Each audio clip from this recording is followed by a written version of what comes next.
I've come to realize that God is so good at taking familiar stories in the Bible and taking us deeper and using those moments to really equip, to change us, to heal us, to really just take us to the next level. And that happened for me on Sunday, and I want to share that with you this morning. Reading John chapter 11 is the story of Lazarus dying and Jesus coming and raising him from the dead. And like I said, I'm familiar with that story, but I'd seen something I'd never seen before. And the story starts by introducing Lazarus' two sisters, Mary and Martha. And Martha, when Jesus comes into the village, she runs out to Jesus and she's like, if had you been here, my brother might not have died.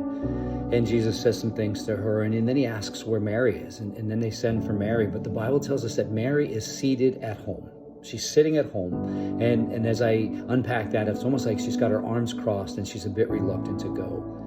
This is the same Mary who had gone and worshiped Jesus. She had poured oil on him. She had cried tears and used her hair to wipe his feet. She had worshiped Jesus. And what I see in this story, what I think the Holy Spirit was teaching me, was when God shows up, and God shows up in a way that we understand and that makes sense, and it's what we've asked for, we worship him. But when God proves to be something different than what we want, or he doesn't show up when we think he should, we withhold worship. And that's exactly what Mary is doing in that moment.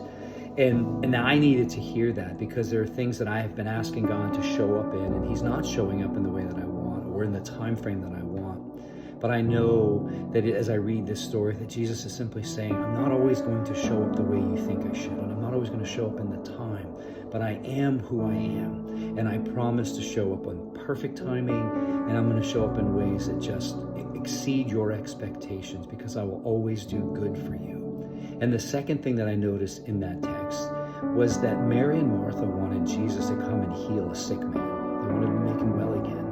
And Jesus waits and prolongs his time in coming so that he could prove that he had the power and the ability to take a dead man and make him alive again. And isn't that the ministry that we see in Jesus? That he doesn't want to just make us well so that we can live better in this life. Jesus comes so that he can make our dead spiritual lives alive again. And how awesome that is, and how we should respond with worship for what he has done in that.